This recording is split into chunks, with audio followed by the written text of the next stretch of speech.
people of the internet.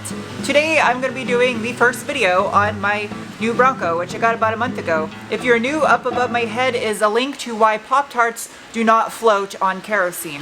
I've had this rig almost a month now, the truck, not the vacuum. I've had that for a while. Anyway, I haven't even put like 300 miles on this thing because I want to make sure it's protected before I go off-road or do anything that could mar or ruin that paint. So, first things first, let's start out with Pokey's very first bath ever. If you came to this channel hoping to see a girl in a bikini washing her Bronco, I'm sorry, but you've come to the wrong place. Instead, here on the screen now is a picture of a cat's butthole. I'm joking.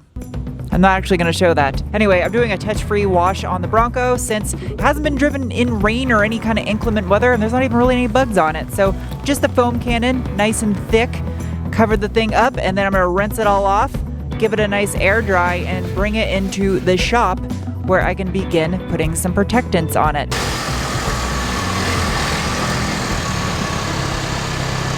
So this little rig right here has a paint protection film from the dealership. Most likely it's just a spray-on top coat. I highly doubt they took the time to actually do a true ceramic coating on this, but don't worry, I bought a ceramic coating for it that will be getting done. But first, I have a large box. Bushwhacker. I got some parts from the people that like to destroy shrubbery. This is not sponsored, I bought this, FYI. So I'm not going to be shoving this product down your throat for the next 15 minutes. I forgot what I ordered. What is this? Now I remember. One of my biggest pet peeves is inconsiderate assholes getting in and out of your vehicle on the passenger side and banging their feet into the paint and scuffing it all up. Oh, you're held in with all kinds of bolts, aren't you? Fucking wonderful. Oh, there's already a rock in here. I'm gonna take off my rock sliders. I might not necessarily need to, but I want to because I'm gonna put some protectant down in here. Of course it's a 13 mil because it's made in America. Oh, it's got Loctite on it. I'll have to remember that. Oh, you heavy. That's heavy. It looks so naked without my Fraggle Rock stick down there. Oh yeah, that's satisfying right there. That's some good shit. Okay, that stuff stinks like vinegar. Something that I've learned over the years that people don't do when they buy a new vehicle and they put like a ceramic coating or a polish on it, they never pay attention to the areas that no one sees. The areas that get the least amount of attention during frequent washes end up building up with water spots and grunge and all kinds of nasty crap. And I feel like that's what makes a vehicle start to look old, is the parts that no one pays attention to start to draw attention. I'm literally going to ceramic coat parts that are going to be completely hidden. Only on this channel would such ridiculous nonsense take place. You're welcome.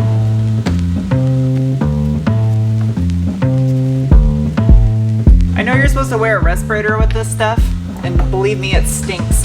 I got the door open though.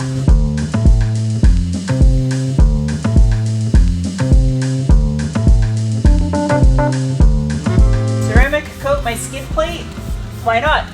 Coating this stuff down here is like having Teflon pans to cook with. You won't think it's important until your eggs stick to it.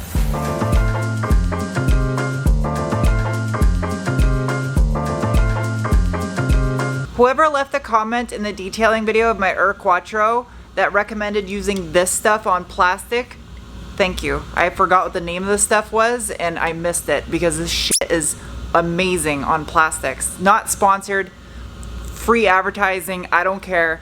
This stuff's fire. I coated everything back there, back behind the grill, all the plastic, where the arrow shutters are at, all of it. So that way if bugs or hard water spots or anything tries to form on there, it'll be easy to clean up. Okay, that stuff should be good and cured now. So I can put these things on. That part is gonna be tricky. I'm gonna have to either cut out holes or notch this out to go over the hardware. So, test fit. It's kind of hard to capture this on camera, but the plastic piece, see it wiggling up inside there? Just barely got a notch, a tiny bit of the plastic to clear the bracket. That will be nice though, because this will be all protected from stones underneath here. Noche bolt. It doesn't fit perfectly. It doesn't cover 100% of this little panel area. Would have been nice if it had full coverage all the way to the edge, but I'm wondering if that's because there's like a factory splash guard or mud guard that this thing could have came with, because it's flush on this side right here. Don't need this here or here. Try trimming this adhesive off first, like that.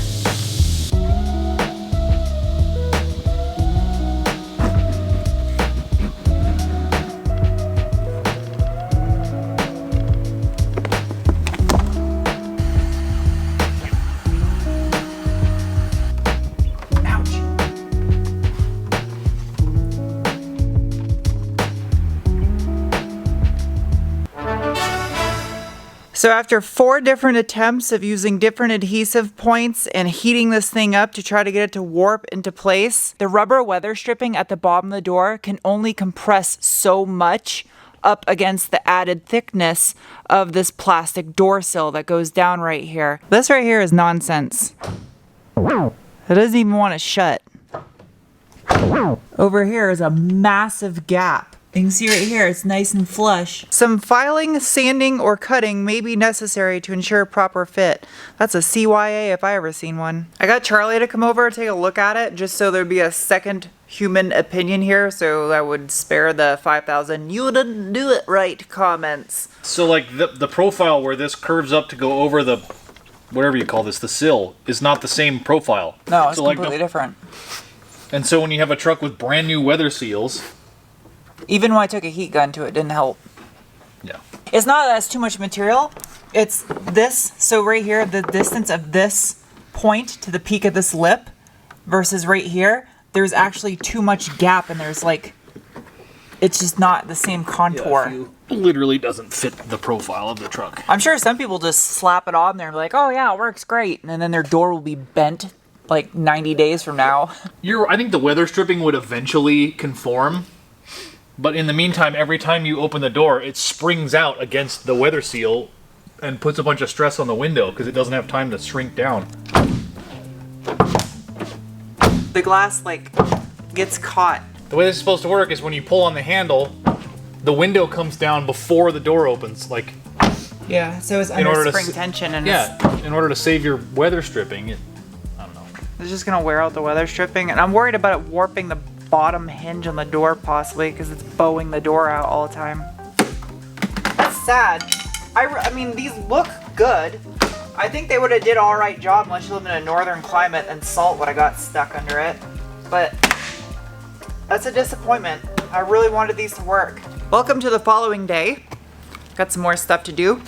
I had to think on what I wanted to say last night. The hardest type of video for me to film is one where I have to put down a company's product. Because, oh, that's cute. It's a picture of a Bronco. It's because I know there are people that probably work in that company that take pride in their products.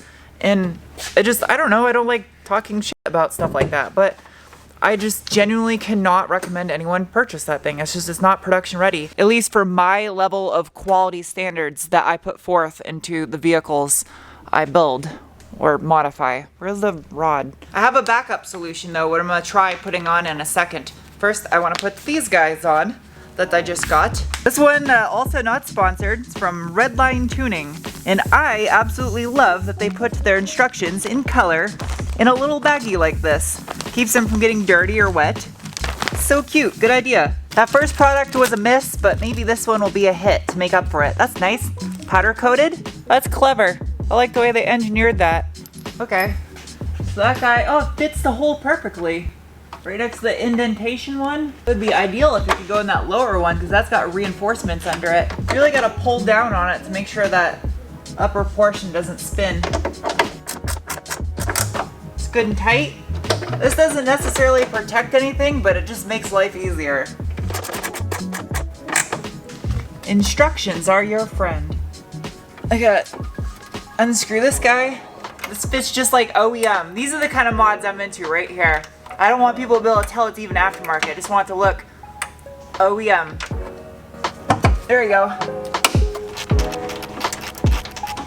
Stick that in there. Okay. Come on. There you go. I don't need you anymore. Ah, no more rod. See? It's the simple, subtle upgrades that I like doing first when I buy a new vehicle. Look how much higher this thing opens now. The stock hood height used to be down like here or so, is where it used to be open when you had the rod. Now, way higher. Gives you a lot more room for maintenance and stuff, especially in the back half of the engine, and for cleaning. So here's my solution. I saw this online, and I figured, I'll give it a shot, just see. Kind of like a temporary solution until I can find somebody that starts manufacturing a door sill that actually fits. And if it ever gets damaged, I just peel it up, put another piece down. I want it as close to the edge as possible because that edge is usually what gets nicked with feet. Radiusing the edge of some of the skateboard grip tape stuff with a pair of dull scissors is kind of tricky.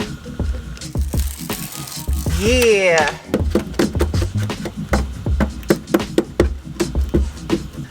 I actually think that looks fairly decent. Good enough for a temporary solution until I can find a better sill protector, but I mean, it's nice, it's durable, and if it ever gets messed up, I can take it off, and it just goes over the very edge of the painted area, just round it off. I also rounded the corners when I cut it, so that way it'd look a little bit smoother, but it's nice and durable too. We'll see if my door shuts correctly. Hey, look at that, it shuts.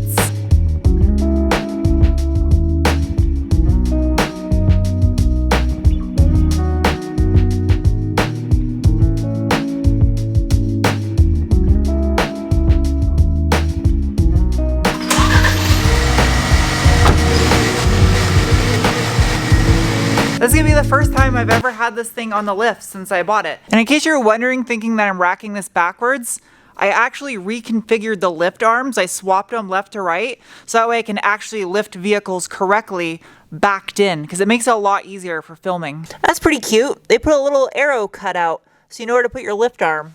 Okay. It's on the lift. So I put this thing up in the air, not to look under it, because I still have to do a mechanical review of this thing. I want to film one, so I don't want to spoil the goods, but what I do want to do is protect those goods. This stuff right here is a ceramic-based protectant that has a hydrophobic effect that will last for about 4 months. And the only reason why I'm putting it underneath here is because when you go off-roading and you get mud and stuff stuck underneath your vehicle, it's really nice to be able to just pressure wash it all off and actually have it come off and not just make it look like less muddy than it was before. I did this to my Forester when I bought it new 7 years ago. And that thing, after 7 years, and have been driven through countless flooded out roads where the monsoons just like flood dirty, nasty water across the road, and mud and clay and stuff is stuck to the bottom of it. Every time you pressure wash it, it looks brand new like this. So what do you think about what I'm doing? As a guy's perspective, do you think this is dumb to put protectant on the underside of your truck in areas people don't see? Yeah, I think it's kind of silly. But do you not see like the purpose of why I'm doing this? I suppose. You can say it's stupid, but I say it's protecting an investment that costs a lot of money. To each their own, I guess. This sucks. They use that cardboard felt material to keep sound down in the cabin on the front wheel wells. That's gonna be a nightmare to keep clean when it gets covered in mud. I'm gonna spray some of this on the steelies also. It'll make these easier to keep clean, keep hard water spots off of them since they're gloss black.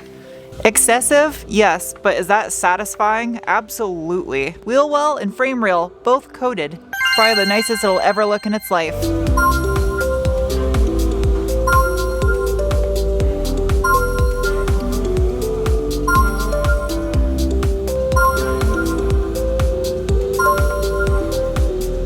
The next video you guys see on the Bronco, I'm really hoping a lot of the parts I've ordered for this thing start to show up now, and we can get going with some upgrades. More importantly though, I want to make some adventure videos and take this thing off-roading. So let me know in the comment section below what you guys would like to see in terms of that. I personally am more into overlanding, so maybe I could do like a camping style video off-roading.